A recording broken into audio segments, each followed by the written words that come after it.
네, KBC 직격 인터뷰. 오늘은 더불어민주당 당대표에 도전하고 있는 김두관 의원을 모시고 이야기 나눠보도록 하겠습니다. 안녕하십니까? 예, 반갑습니다. 네. 의원님 먼저 이 전당대회 일정으로 바쁘실 텐데도 불구하고 이렇게 찾아주셔서 감사드리겠습니다. 예, 고맙습니다. 네. 우리 후보님은 참 멋진 정치력을 가지고 계십니다. 이장으로 시작을 하셔가지고 군수와 또 장관, 도지사까지 거쳐서 국회의원까지 역임을 하셨는데요. 이 후보님의 정치 이력에 대해서 시청자분들께 간단히 소개 부탁드리겠습니다. 예, 오래전에 이제 제 고향인 경남 남해에서 마을 이장을 했고요. 예. 29년 전에 최연소 단체장 남해 군수를 하고 2번 정도 역임을 했습니다. 그리고 노무현 참여정부의 이제 행정자치부 장관을 하고 그 이후에 이제 경남도지사, 민주진영으로서는 영남에 최초로 하게 됐죠.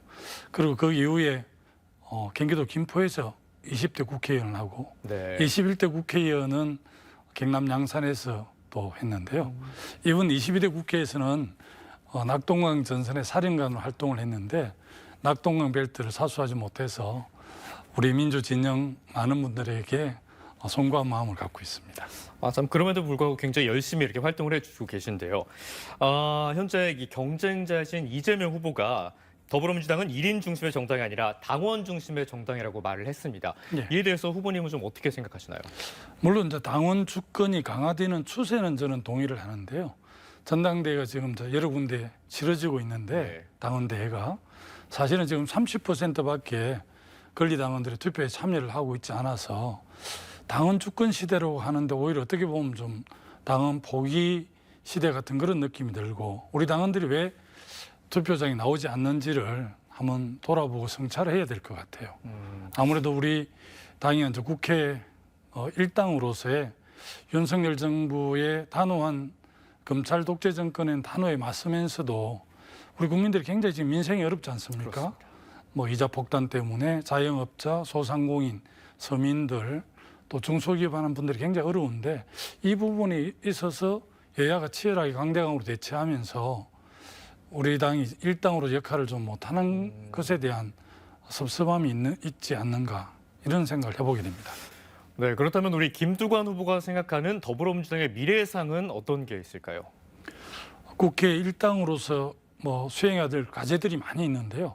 특히 저는 국민들이 안타까워하는 주요 정책들을 개발하는 게 매우 중요하다고 예. 생각하기 때문에 우리 당의 싱크탱크인 민주연구원을 학대 개편을 해서 선거 때만 공약을 만드는 것이 아니라 평소의 주요 현안들에 대한 대안을 제시할 수 있도록 그렇게 좀 만들 계획이고요. 근데 당원들이 250만 정도 되는데 당원들이 그냥 3개월 당비를 내면 당의 역사성이나 우리 당의 정체성이라든지 교육 연수 없이 그냥 당원이 되거든요. 예. 그래서 어떻게 보면 좀 부정적인 팬덤 현상으로 가고 있기 때문에 당원들 교육 연수를 철저하게 해서 유럽의 그 당원들이 굉장히 그 당의 역사나 정체성을 잘 알고 주요 당의 기본 정책 기조에 대해서 잘 아는 그야말로 좀 살아있는 당원을 만드는데 제가 당대표가 되면 그렇게 하겠다는 각오를 갖고 있고요. 그런데 지지율이 많이 낮아서 저 스스로도 염려를 하고 있고 저를 좀 지지하는 당원들께서 걱정이 많으신데 이제 우리가 전당대회를 여러 군데 하기는 했지만 예. 수적으로는 한 20%밖에 안 했거든요. 우리 당의 총본산인 강주 전남북, 그렇습니다. 경기 서울이 남아 있기 때문에 좀 기대를 해보고 있습니다. 네, 아직 끝난 게 아니니까 끝까지 지켜봐야 될 것 같습니다. 그런데 이 더불어민주당이 총선에서 국민의힘의 압승을 거뒀음에도 불구하고 이 점차 지지율이 떨어지는 모습을 보이고 또 어떤 경우에는 국민의힘에 좀 뒤처지는 모습도 보였습니다. 그 원인이 좀 어디에 있다고 생각하십니까? 최근에 이제 국민의힘이 그 전당대회를 통해서 한동훈 대표를 뽑았는데요. 아마 컨벤션 효과도 좀 있는 것 같고요. 최근에 이제 한동훈 대표가 그 기자회견에서 민심의 기초에서 당을 이끌겠다 이렇게 좀 의미 있는 말을 했어요. 예. 그 약속을 지킬지는 좀 더 두고 봐야 되는데 지금 용산 대통령실이 인기가 너무 없는데 한동훈 당대표 약간 차별을 하기 때문에 그런 효과들이 반영이 돼서 국민의힘 지지가 좀 올라간 것 같고요. 네.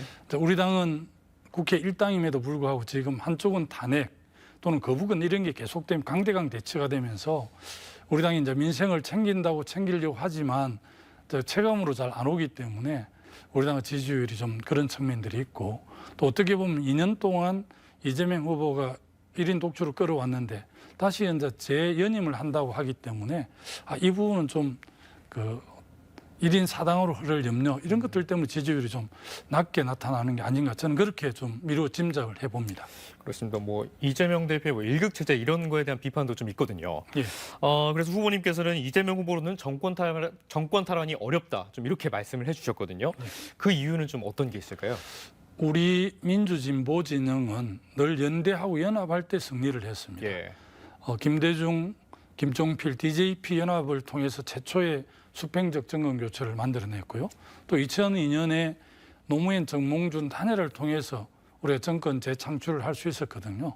연대 연합할 때는 승리하고 또 분열하면 항상 패배를 했습니다. 그렇습니다. 지난번 대선에서도 정의당의 심상정을 비롯한 그쪽하고 연대를 못한 측면도 있고 우리 당내 이제 경선 과정에서 불협화음 때문에 이낙연 후보 측에서 좀 많이 떨어져 나가고 선거에 승리하려고 그러면 내부는 단결하고 외부는 내연을 확대해야만 가능한데 이재명 후보의 이제 2년간 리더십을 쭉 지켜보니까 연합 정치에 대한 이해도가 좀 부족한 게 아닌가 저는 그런 점에서 좀 많이 안타깝게 생각을 하고 있습니다. 네. 끝으로 이제 전당대회 일정이 광주 전남에서도 이루어질 텐데요. 우리 지역민들에게 왜 김두관이어야 하는가 끝으로 한 말씀 부탁드리겠습니다. 나라가 어려울 때마다 늘 나라를 구하는데 앞장선 게 어떻게 보면 호남의 민중들이었습니다. 또 우리 민주당의 총본산이 호남이거든요. 네. 특히 이제 김대중 대통령의 정신들이 살아있는 곳인데 김대중 대통령이 늘 국민들과 함께 가되 반보 정도 앞서서 국민과 함께 가야 역사를 만들 수 있다 이렇게 이야기를 하고 있고요. 우리 민주당이 김대중 노무현 정신이 많이 훼손되는 것 같아서 안타까운데 어쨌든 김대중 노무현 정신을 계승해서 국민의 사랑과 신뢰를 받는 민주당으로 만드는 데 최선을 다할 생각입니다. 네, 전당대회 일정 끝까지 좀 잘 마무리하시길 바라겠습니다. 네, 좋은 결과도 기대해 보겠습니다. 네, 감사합니다. 지금까지 김두관 더불어민주당 당대표 후보와 이야기 나눠봤습니다. 오늘 말씀 고맙습니다. 네, 감사합니다.